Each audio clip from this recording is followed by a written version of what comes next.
Judge Caldwell ran his courtroom like a king, his word final, his power untouchable.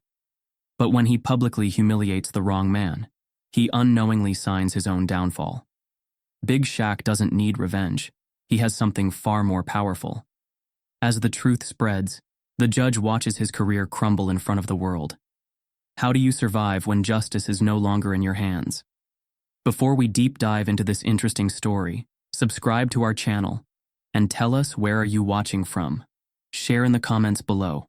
The air inside Superior Courtroom 12B was thick with routine authority. The high ceiling, polished wooden benches, and the grand mahogany judge's bench at the front of the room all signified a place where power dictated truth, not the other way around. Judge Raymond Caldwell sat in his elevated chair, his presence looming over the room like an unspoken threat. In his late 50s, with deep lines carved into his pale skin and cold, calculating gray eyes, he had built a reputation as a man who ruled his courtroom like an emperor. His robes were pristine, his posture rigid, and his expression unreadable, except for the slight smirk he wore whenever he held absolute control over a defendant's fate. For years, his decisions had walked a fine line between law and personal bias, but no one had ever dared to challenge him. His reputation as a merciless, no-nonsense judge made him untouchable, or at least, that's what he believed. Today, he was about to make the biggest mistake of his career. The doors at the back of the courtroom swung open, and in walked Big Shaq. The murmurs started immediately. A few heads turned, recognizing the towering figure, but most people stayed silent, unsure of whether their eyes were deceiving them. Big Shaq, the global sensation, the millionaire rapper, the man with stadiums full of fans, was here. And yet he wasn't draped in fame. He wore a simple black hoodie, dark jeans, and clean white sneakers. No expensive jewelry, no entourage, no flashy persona, just a man who could have been mistaken for anyone else. His 6 feet 3 inches frame carried a quiet confidence, his dark brown skin glowing under the bright courtroom lights, and his sharp gaze swept the room with calculated patience. But Judge Caldwell didn't recognize him. Instead, his gray eyes flickered with the same dismissive arrogance he reserved for people he had already judged before they spoke. He had seen 100 men like this before, or so he thought. Another reckless driver, another minor criminal, another man who would learn his place before the afternoon ended. Shaq walked toward the defendant's table and took his seat. He didn't slouch, didn't fidget. He simply waited. Calm. Observing. Letting the room move around him. The tension had already begun to take shape, but it was about to tighten its grip. Judge Caldwell cleared his throat, signaling for the courtroom to settle. The murmurs died down. The gavel slammed once, the sound echoing through the chamber. His voice came out as it always did, slow, controlled, with the arrogance of a man who never expected to be questioned. This is case number 4827, a traffic violation charge against... He glanced at the paperwork, then lifted his eyes, his lips curving into a barely restrained smirk. Shaquille Thompson. Silence. A few people in the courtroom stiffened. Some exchanged puzzled glances, while others, who knew exactly who Shaq was, watched the judge carefully. Shaq didn't correct him. He simply leaned back slightly in his chair, exhaling through his nose. Waiting. Caldwell continued, flipping through the case file. Excessive speed. Failure to yield. Reckless driving. He raised a brow and looked up over his glasses, his tone shifting into one of barely concealed disdain. Seems like you were in quite a hurry, the judge remarked. Where exactly were you rushing to? Shaq clasped his hands together, expression unreadable. His voice, when he finally spoke, was low, calm, but firm. I wasn't rushing anywhere, Your Honor. The charge is a misunderstanding. Caldwell huffed a short, amused breath. A misunderstanding, he echoed, flipping another page in the case file. That's funny. You see, Mr. Thompson, I hear that a lot in this courtroom. It's always a misunderstanding, always an accident. His lips curved into a smug smile. And yet here you are. There it was. The first move. Shaq tilted his head slightly, taking in the man before him. The arrogance, the assumption of guilt. He had seen men like Caldwell before. Men who thrived on power, not justice. And now, he was in their kingdom. As the exchange unfolded, Several people in the courtroom exchanged nervous glances. The court clerk, a young woman in her late 20s, adjusted her glasses and stole a glance at Shaq's file. Her eyes widened slightly as recognition hit her, but she said nothing. A law student sitting in the gallery tapped her friend's arm, whispering under her breath, "That's Big Shaq. He's not just some random guy." But Judge Caldwell remained clueless, and the prosecutor, Daniel Royce, wasn't about to correct him. Royce, a sharp-faced man in his 40s, had worked under Caldwell for years. He knew the judge's habits, knew how much he loved making an example out of people. And so, instead of acknowledging who Shaq really was, Royce smirked and leaned forward. "Your Honor," he began, his voice laced with false amusement. "Mr. Thompson here may not think speeding is a crime, but the law says otherwise. Perhaps a stricter penalty will remind him of that." The judge's smirk deepened. Shaq remained motionless. A few whispers rippled through the audience. A few held their breath. Those who knew were waiting for the inevitable crash. But Judge Caldwell? He was walking straight into a disaster he didn't see coming. The judge closed the file with a soft thud, steepling his fingers. "You know, Mr. Thompson," he said slowly, "I see men like you in my courtroom every single day. Men who think the law doesn't apply to them." Shaq remained still, but the slightest flicker of disbelief passed through his gaze. Caldwell wasn't finished. "You roll in here with your excuses, your attitude, and you expect a slap on the wrist. But this isn't some free ride." He leaned forward slightly. "Maybe it's time someone reminded you what consequences feel like." The words hung in the air like a challenge. Shaq exhaled slowly, but his jaw tightened for the first time. Not in anger, in amusement. Because now it was personal. The courtroom was no longer just a place of law. It had become a battlefield, and Judge Caldwell had no idea who he had just declared war against. The tension in Superior Courtroom 12B was suffocating. The air felt heavy, weighed down by the unspoken power struggle unfolding between Judge Raymond Caldwell and Big Shaq. Caldwell sat tall behind his polished mahogany bench, his sharp gray eyes gleaming with subtle condescension as he stared down at the defendant. His fingers tapped against the wooden surface, a slow, deliberate rhythm that felt more like a warning than a habit. The judge had already made up his mind. This man before him wasn't an innocent driver who made a mistake. He was a problem, a type, the kind of man who, in Caldwell's mind, didn't belong anywhere but on the receiving end of punishment. And Big Shaq knew it. Caldwell flipped through Shaq's case file, his smirk deepening as if he had found something amusing. He cleared his throat, then looked up, speaking with the slow, practiced arrogance of a man who had never been challenged. "Mr. Thompson," he said, dragging out the name like a bad taste in his mouth. "Since you seem to believe this is just a misunderstanding, why don't you enlighten the court?" Shaq's jaw tightened slightly. He could hear the mockery woven into the judge's tone. Still, he kept his voice calm, measured. "With all due respect, Your Honor," he said, his deep voice steady, "I wasn't speeding.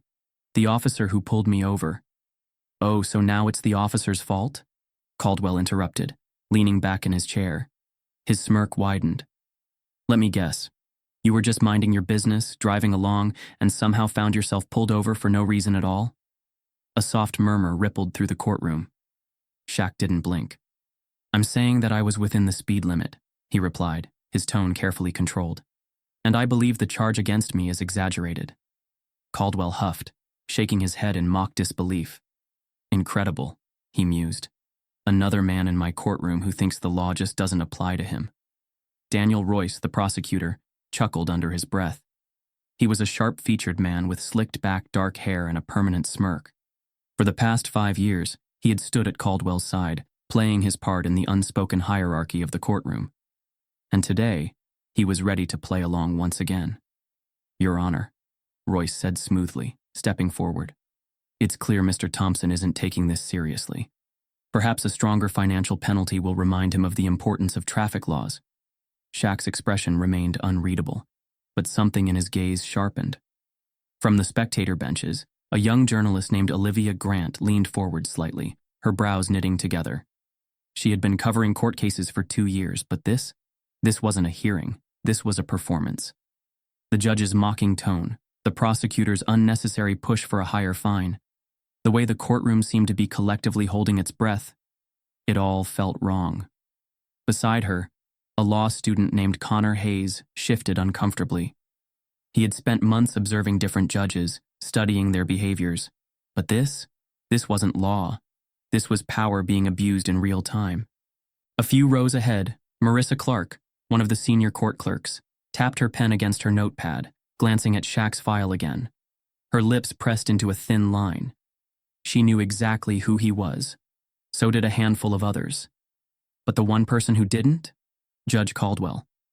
And that ignorance was about to cost him everything. Caldwell let out a dramatic sigh, shaking his head as if he were truly exhausted by Shaq's presence. "I see this every day," he muttered. "Men like you, walking into my courtroom, acting like you're above the rules." Shaq inhaled slowly through his nose. There it was. Men like you. The words sat heavy in the air, unspoken but felt by everyone in the room. The power play had just turned into something uglier. Caldwell leaned forward, his voice lowered, his smirk never fading. "You think you can sit there in your hoodie and sneakers, roll your eyes at the law, and walk out of here with a slap on the wrist?" Shaq didn't move. His face remained neutral, but inside his patience thinned. He had sat in high-stakes business meetings. He had spoken to billionaires, world leaders, CEOs. And yet, here he was, being spoken to like a child, being disrespected by a man who didn't even know who he was talking to. Caldwell exhaled sharply and leaned back in his chair, finally delivering what he had been waiting to say. "I'm inclined to agree with the prosecution," he said casually, waving a dismissive hand. "Since Mr. Thompson here believes this is all a misunderstanding, let's clear things up for him." He reached for his gavel. "I'm issuing a fine of—" "Your Honor," Shaq's voice cut through the room. It wasn't loud, it wasn't aggressive, but it stopped everything. For the first time since the hearing began, Judge Caldwell hesitated. A slow, calculated pause followed before he finally raised an eyebrow. "Excuse me?" Shaq leaned forward slightly, resting his elbows on the defendant's table. "Before you issue that fine," he said, his voice even, unreadable, unshaken, "I have a question for you." The judge narrowed his eyes. "You're not in a position to be asking questions," Mr. Thompson. Shaq tilted his head slightly. "Are you sure about that?" Another murmur spread through the courtroom. Caldwell's grip on his gavel tightened. For the first time, his control was being challenged. And he didn't even understand why. Daniel Royce frowned, sensing something was shifting. He glanced at the audience, noticing the way some of them were looking at Shaq differently now. Something was off. But Caldwell? He was too distracted by his own arrogance to notice. "Your Honor," Royce started, but it was already too late. Caldwell lifted his gavel. "You want to ask me a question?" he sneered. "Fine. I'll give you an answer. Here's your fine." The gavel slammed down, and in that moment, Caldwell sealed his fate. The courtroom was silent. Not the kind of silence that came with acceptance, the kind of silence that came before a storm. Judge Caldwell smirked, looking down at Shaq like a man who had won a battle he never should have fought. But Shaq? He just smiled. Not big, not obvious, just enough. Enough for a few people in the audience to notice. Enough for the young journalist, the court clerk, and the law student to exchange glances. Enough for Daniel Royce to suddenly feel uneasy. Caldwell hadn't won. He had just walked straight into a disaster. And the best part? He didn't even see it coming. The air in Superior Courtroom 12B had thickened, turning heavy with something unspoken yet undeniable. A slow-burning injustice was unfolding in real time. Judge Raymond Caldwell leaned back in his chair, his fingers tapping against the polished wood of his bench, completely at ease in his own kingdom. His cold, gray eyes settled on Big Shaq, but they didn't see him. Not really. He saw a stereotype. A statistic. A man whose guilt had been decided before he even spoke. And Shaq saw it too. He saw the way Caldwell's lips curled with quiet amusement, the way the prosecutor, Daniel Royce, smirked beside him, the way the jury members exchanged knowing glances, already aligning themselves with the man who held the gavel. Shaq had been in pressure-filled situations before. He had stood before crowds of thousands, faced tough negotiations, been in rooms full of billionaires who underestimated him. But there was something different about this kind of power. This wasn't about laws or justice. This was about control. And Judge Caldwell had no intention of letting it go. Caldwell exhaled loudly, as if even entertaining this case was beneath him. He picked up his gavel, gripping it like a weapon. "I've heard enough," he declared, his voice echoing across the silent courtroom. His lips twisted into something that wasn't quite a smile, more like satisfaction. "For your reckless driving, failure to yield, and blatant disregard for the law, I am issuing you a fine of—" He dragged out the pause, letting the tension build. $50,000. A collective gasp rippled through the courtroom. Even those who had been whispering in agreement with the judge now sat stunned, shifting in their seats, suddenly unsure if they were still on the right side of this moment. Shaq's jaw tightened, not in fear, not in anger, just restraint. Because he had seen this coming, and Caldwell knew exactly what he was doing. This wasn't about a simple traffic fine. This was about sending a message. This was about reminding a man like Shaq of his place. The prosecutor, Royce, let out a short chuckle, shaking his head as if Shaq had just been taught a valuable lesson. Caldwell smirked, leaning forward slightly. His next words came slow, deliberate, sharp as a knife pressing into flesh. "Maybe if you spent less time wasting taxpayer money and more time acting like a decent citizen, you wouldn't be in my courtroom." A few jurors laughed. Not a full, loud laugh. A quiet, controlled one.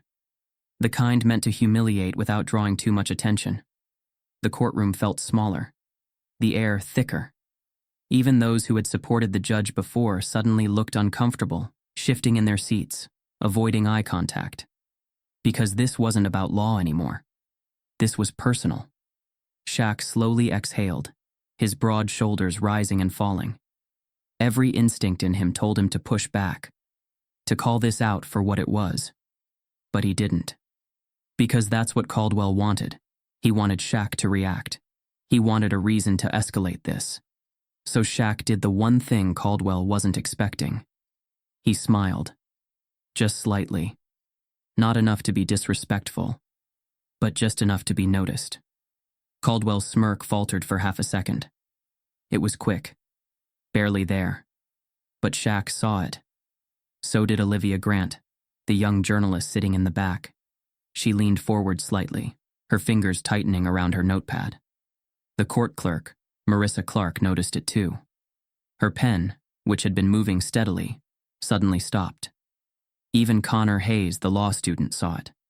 His brows furrowed, and he looked toward Shaq, suddenly aware that something bigger was at play. Something that wasn't over yet. Caldwell cleared his throat, covering the momentary slip. His grip on his gavel tightened. "You will pay the fine within 7 business days," he said, his voice firmer now, covering his own unease. "Failure to comply will result in further legal consequences." Shaq nodded once, still calm, still controlled. He reached for the pen on the table. There was no hesitation, no anger, just deliberate, measured movement. He picked up the pen, took the fine slip, and signed his name with a slow, steady hand. Then, as he placed the pen back down, he looked up, right at Caldwell, and he smirked. Just enough. Enough for Caldwell to feel it. Enough for the power to shift, even if only slightly. And the judge? He hated it. The atmosphere in the room had changed. Before, it was all Caldwell. His words, his control, his authority. But now there was something else in the air. A sense that something was coming. The prosecutor, Royce, shifted in his seat. He glanced at the judge, then at Shaq. And for the first time, there was uncertainty in his eyes. The jury members, the clerks, the spectators, they had all felt it. Shaq wasn't just another man walking out of the courtroom in shame. He was walking out knowing something they didn't. Something dangerous. And for the first time, Caldwell wasn't sure if he had actually won. Shaq stood, towering over the table, his height making him seem even more unshakable. He turned, walking toward the exit without looking back. But just as he reached the door, a voice called out. A reporter sitting near the back spoke up. "Are you going to appeal the fine, Mr. Thompson?" Shaq paused. Slowly, he turned his head just enough to let his eyes find Caldwell's. Then, with that same slow smirk, he spoke. 5 words that sent a shiver down the judge's spine. "I don't need to appeal." The words sat heavy in the air. And then, he walked out, leaving Caldwell sitting there, gripping his gavel a little too tightly. Because for the first time in a long time, he felt something he wasn't used to feeling. Doubt. And soon, that doubt was going to turn into fear.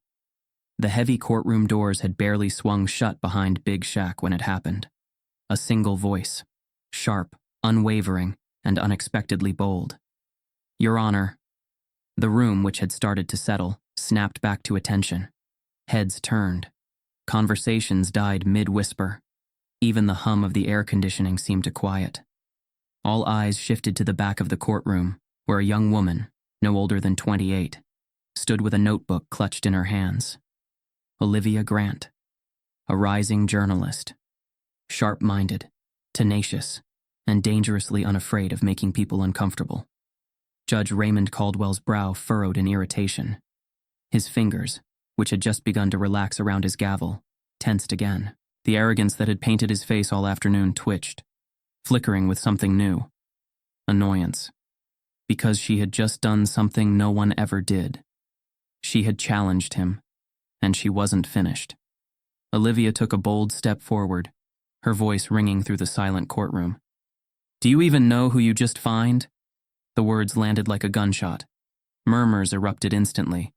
The energy in the room shifted, a current of excitement, confusion, and something else. Something dangerous.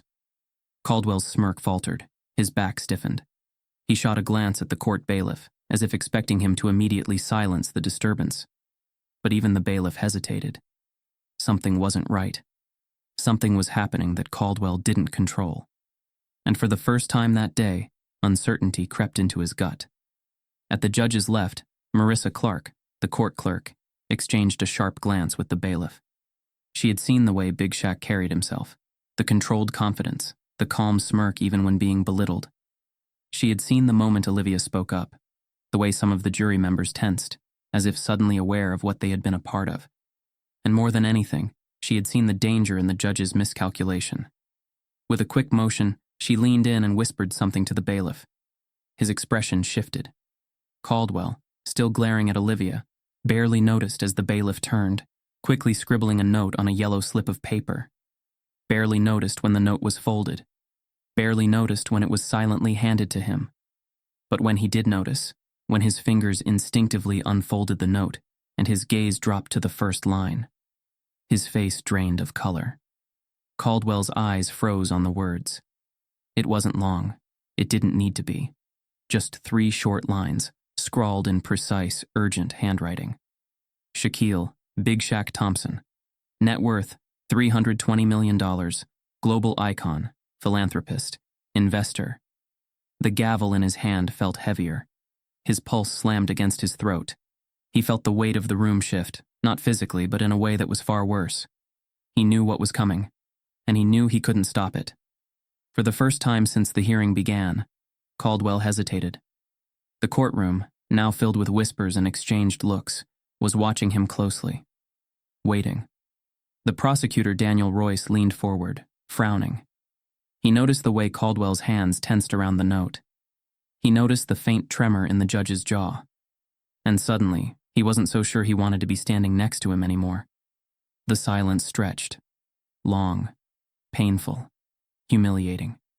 And then, a slow, deliberate voice broke through. Big Shaq. He hadn't left. He stood just inside the doorway, arms crossed, expression unreadable. His gaze locked onto Caldwell, a look that was impossible to ignore. And then, the words that sealed it. "Oh," he said, his tone smooth, calm, unshaken. "Now you want to listen?" A ripple of quiet laughter. Not loud, not outright, but enough. Enough for Caldwell to hear it. Enough for the prosecutor to take a half step back. Enough for the jury members, the clerks, the reporters, the law students in the gallery to finally realize what had just happened. And more importantly, who they had just watched Caldwell humiliate. The judge tried to regain control, tried to straighten his back, to reassert his dominance, but the damage was already done. His fingers crumpled the note in his palm, as if crushing the words could somehow erase their impact.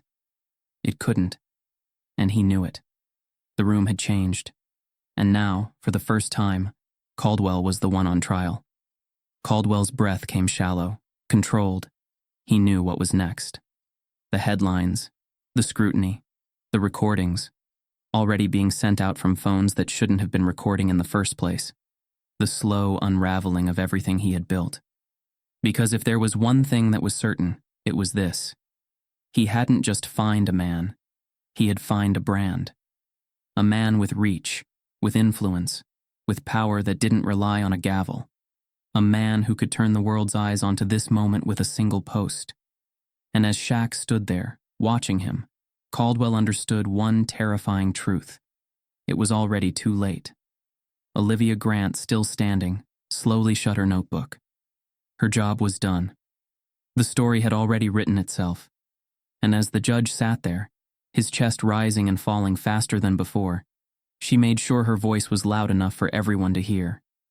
Guess we'll see if the law still applies equally after today.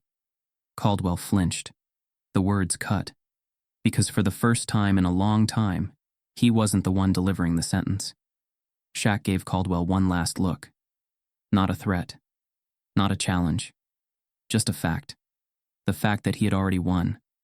And then, with the same calm that had terrified the judge from the moment he read that note, he turned and walked away, leaving behind a courtroom full of smirks, whispers, and wide eyes, and a judge who, for the first time, knew exactly what it felt like to be powerless. Judge Raymond Caldwell had spent years ruling his courtroom with an iron fist. His word was law, his authority unshakable. But at this moment, that power was slipping through his fingers like sand. The yellow note still sat crumpled in his palm, the weight of its words pressing into his skin. His mind screamed at him to regain control, to reassert himself, but for the first time in his career, he didn't know how. A man like him. A man who thrived on dominance, who prided himself on being untouchable, had made a mistake so massive, so humiliating, that there was no easy way out. And the worst part? Everyone knew it. Caldwell cleared his throat, shifting in his chair. His hand tightened around his gavel, his knuckles whitening. The law, he began, forcing authority into his voice, applies to everyone equally. But it wasn't the commanding, unshakable voice from earlier. Now it was strained, hollow, and the courtroom felt it.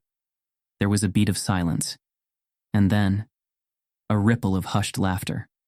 Not loud, not outright disrespectful, but enough. Enough for the judge's face to darken. Enough for the prosecutor, Daniel Royce, to shift uncomfortably beside him, suddenly regretting every word he had spoken in agreement. Enough for Caldwell to realize, fully, painfully, that this courtroom was no longer his to control. From the back of the room, Olivia Grant wasn't finished. She had started something, and now she was going to finish it. She flipped open her notebook, her voice carrying through the room like a blade slicing through the tension. For those of you wondering, she said, her tone sharp, clear, unapologetic. The man Judge Caldwell just fined isn't some reckless driver.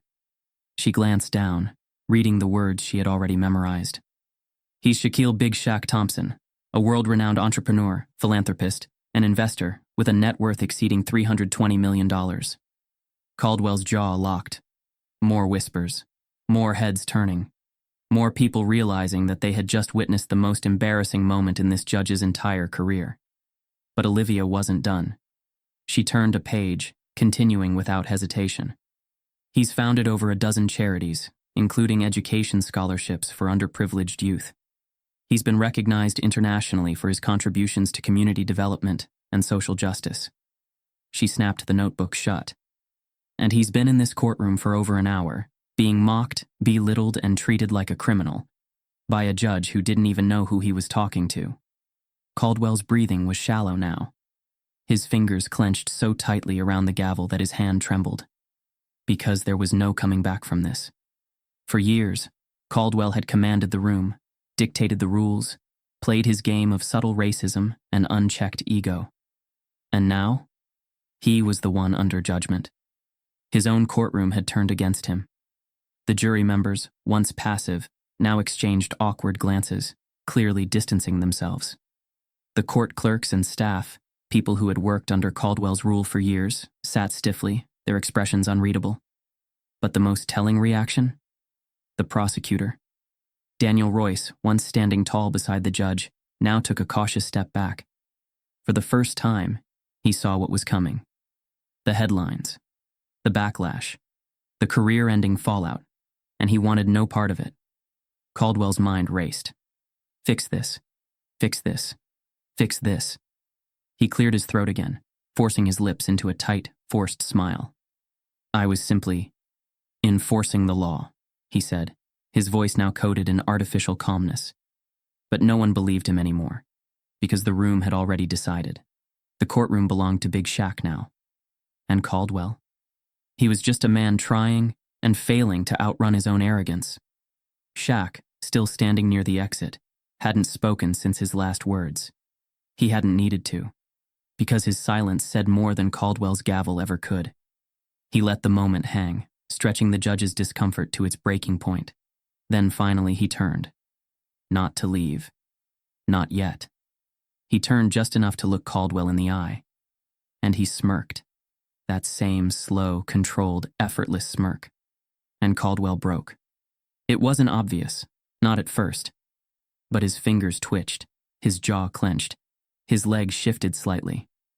A man whose entire existence was built on power had just realized he didn't have any left. And Big Shaq knew it. Shaq didn't say another word. He didn't have to. He just turned and walked out, leaving Caldwell to sit in the ruins of his own downfall. The moment the doors closed behind him, the courtroom let out a breath it didn't know it had been holding. The gavel, still in Caldwell's hand, felt useless now. His robe, once a symbol of his authority, felt like a costume. And the whispers, the ones that had always been about others, were now about him. Caldwell stared at the exit, his face unreadable, his mind screaming. His entire career had been built on control, on knowing how to handle every situation, every case, every moment in his courtroom. But this was different. This wasn't just a mistake. It was a public humiliation, a reckoning, a beginning of the end. And the worst part? There was nothing he could do to stop it. A silence stretched over the courtroom, thick, suffocating, irreversible. The kind of silence that didn't settle. It lingered. It suffocated. It choked the man sitting behind the judge's bench, making him feel the weight of something he had never experienced before. Powerlessness. Judge Raymond Caldwell had spent decades ruling over this courtroom like a king. He had controlled narratives, dictated fates, and built an empire of influence where his word was final, unchallenged, absolute. But that empire had just crumbled beneath him. And the man responsible for that collapse? Big Shaq. He still stood near the exit, tall and composed, his presence commanding without force. Unlike Caldwell, he didn't need a robe, a bench, or a gavel to demand respect. Because at that moment, the room belonged to him. And the judge. He was just another man trying to escape the wreckage of his own arrogance. Shaq turned slowly, his dark eyes locking onto Caldwell with a calm intensity that sent a chill through the room. Then, with the unshakable voice of a man who knew exactly how much control he had, he spoke. "Tell me something, Judge," he said, his tone casual, almost conversational. "How many other people have sat in that chair, just like me, and been dismissed before they could even speak?" Caldwell's throat tightened. The question wasn't just a question, it was an accusation. One that didn't need an answer. Because everyone in the room already knew it. Shaq took a slow step forward, each movement measured, deliberate, powerful. "You made up your mind about me before I even said a word," he continued. "I saw it. They saw it." His eyes flicked toward the jury, the clerks, the spectators.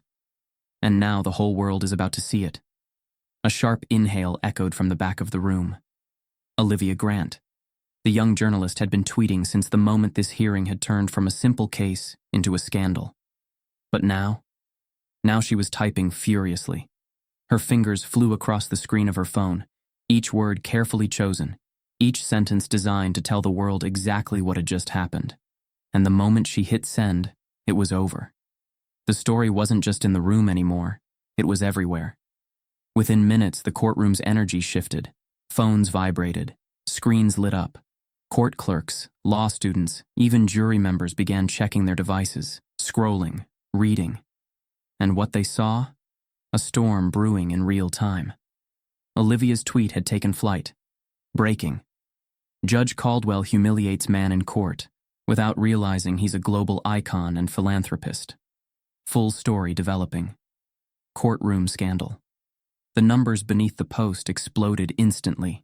Retweets, comments, shares. The news was no longer contained within these four walls. It was out. And Caldwell, still sitting behind the bench, knew it. His pulse slammed against his ribcage, his grip tightening on his gavel as if the wooden handle could somehow anchor him back to control. But control was already gone. On the other side of the room, a group of law students were already deep into something that should have been done years ago. They were digging, scrolling through old case files, past rulings, news archives. And it didn't take long before they found exactly what they were looking for. Whispers grew into murmurs. Screens were passed around. And finally, a sharp intake of breath. A young woman with glasses and a sharp gaze looked up from her laptop, her voice barely above a whisper. "This isn't the first time." The heads around her turned. "What do you mean?" her classmate asked. She angled her screen toward him. "Judge Caldwell has a history of disproportionate sentencing," she said, "especially toward black and minority defendants. Look at this case from 2 years ago. Same charges, different defendant, but a fine of only $200. The student beside her frowned. "And Shaq just got 50,000? The woman nodded, eyes dark with realization. "This isn't just bias," she murmured. "This is a pattern. A pattern that was now on display for the world to see." Near the front of the courtroom, a man in a dark blue suit shifted in his seat. He had been watching quietly, taking everything in. Now, he spoke. "This," he said, his voice firm, controlled, but carrying a weight of authority that made heads turn, "is grounds for a judicial misconduct investigation." Caldwell's stomach dropped. The words hung heavy in the air, sinking into every corner of the room. Judicial. Misconduct. Investigation. The phrase felt like a death sentence. And in some ways it was, because once an investigation started, there was no undoing it. The questions, the exposure, the dissecting of every past ruling, it would all be brought into the light. And Judge Caldwell? He wouldn't survive it. Caldwell's breath came faster now, shallower. He could feel it happening. The loss of his courtroom, the loss of his command, the loss of the authority he had spent years constructing, brick by brick, with his voice and his gavel. And he couldn't let that happen. Slamming his gavel down, he straightened in his chair, his voice desperate but forced into authority. "This court is now in recess," he announced. "All further proceedings will be handled accordingly." But he was cut off by Big Shaq, who, instead of leaving, took one last step forward, and in a voice that filled the entire room, deep, thunderous, unshaken, he delivered the final blow. "Your Honor, you just made the biggest mistake of your career." Caldwell's body locked. The words hit him harder than he expected, because he knew. He knew. The room no longer belonged to him. He wasn't the judge anymore. He was the defendant. The jury, the spectators, the reporters, they were his judge now. And his sentence? Irreversible. With that, Big Shaq turned. He walked away, the doors of the courtroom swinging shut behind him. And Judge Caldwell? He sat there, gripping the edge of his desk, watching his career, his reputation, and his entire world collapse around him. The internet had already taken over. The headlines were already being written. And outside these walls, the world was waiting for the fall of a judge who had spent years sitting above others, never realizing that one day he'd be the one crashing down. Judge Raymond Caldwell had spent years perfecting the art of control. With a single look, he had silenced defendants. With a single sentence, He had decided futures. With a single strike of his gavel, he had declared himself the ultimate authority in his courtroom. But now, that control had been ripped from his hands. Exposed, humiliated, and powerless, he sat behind his bench, drowning in the weight of a mistake that could not be undone. The courtroom, once his personal stage, had transformed into something he could no longer recognize. No one feared him anymore. No one hung on to his words. No one sought his approval. No one cared about the gavel in his grip or the robe draped over his shoulders. They were all looking at Big Shaq. And that shift in power, that irreversible transfer of authority from him to another man, was the most humiliating moment of Caldwell's life.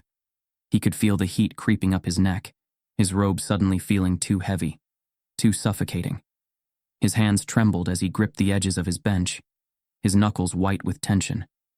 He had to do something. Had to fix this. Had to regain control. So he did the only thing left that he could do. He reached for his gavel, raising it high, his voice cracking under the weight of his own downfall. "This case is dismissed," he announced, the words tumbling out too quickly, too desperately. He wanted this over. He wanted Big Shaq gone, the reporters silenced, the courtroom emptied. But it was too late. Because this wasn't about the case anymore. The damage was already done. And the real sentencing had already begun. The gavel slammed down, the sharp sound ricocheting off the walls, but it held no weight. Because no one was looking at Caldwell. All eyes were on Shaq. The moment the judge spoke those words, "Case dismissed," Shaq finally turned away. Not in defeat, but in quiet victory. He took a step forward, then another, then another. His presence commanded the room, not through force or aggression, but through something far more powerful, a quiet, unshakable certainty. He had already won, and now he was leaving the battlefield. But just as he reached the doors, just as his fingers brushed against the metal handle, ready to walk away from the wreckage of Caldwell's career, a voice called out, a single voice, sharp, clear, echoing through the silent chamber like a gunshot. "Mr. Thompson, are you going to press charges for judicial misconduct?" The room froze. Even Caldwell, who had been struggling to breathe under the weight of his own humiliation, snapped his gaze upward. For the first time in his life, he was at the mercy of someone else's decision. For the first time in his life, his future lay in another man's hands. Shaq could destroy him with a single word.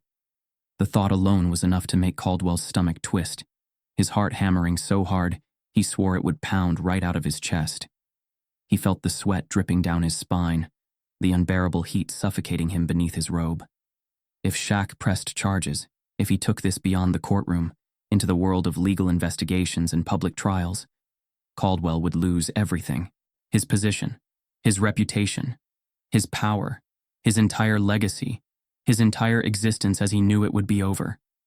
The silence stretched, the weight of the question pressing down on every person in the room.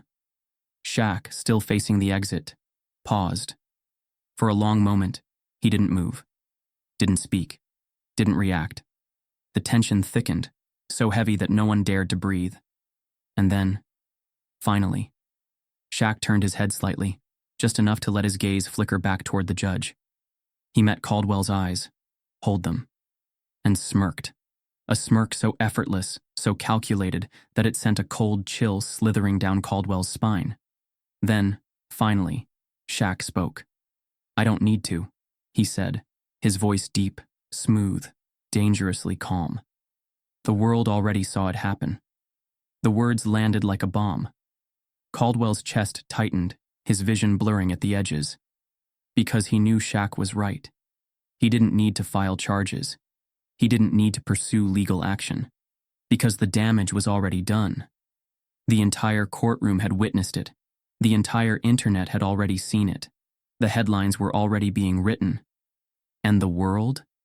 The world was already passing judgment. Shaq turned back toward the exit. This time he didn't stop, didn't pause, didn't hesitate. He pushed open the heavy doors, stepping into the hallway and into a waiting storm. Because the moment he emerged, the media swarmed. Flashes, cameras, reporters shouting his name, microphones thrust in his direction, questions thrown at him from every angle. Big Shaq, do you have any comments about the judge's behavior? Do you think this will lead to a full investigation? What's next for you after today's hearing? Shaq remained calm, controlled, composed. He didn't need to say anything, because he had already said enough, because the real story had already been told. And inside the courtroom, Judge Caldwell still sat at his bench, still gripping the gavel that no longer meant anything, still staring at the doors Shaq had walked through, his vision tunneling, his hands shaking. His reputation, shattered. His future, uncertain. His legacy, destroyed. He had spent years believing that power belonged only to men who sat behind high benches, who wielded gavels, who spoke verdicts into existence. But now he understood the truth. Real power didn't come from a title. It didn't come from a robe. It didn't come from a courtroom. It came from those who knew how to use their voice. And Big Shaq had just delivered the final verdict. The gavel slipped from Caldwell's fingers, clattering onto the desk with a dull, meaningless thud. The sound of a king who had just lost his throne. The sound of a man who had just realized he would never rule this courtroom again. Power unchecked is power lost. Judge Caldwell thought he could manipulate the system forever, until the system turned against him. How many others like him still sit in positions of power, unchallenged? This isn't just a story, it's a reminder. A reminder that injustice thrives in silence, but silence isn't permanent. The truth always finds a way out.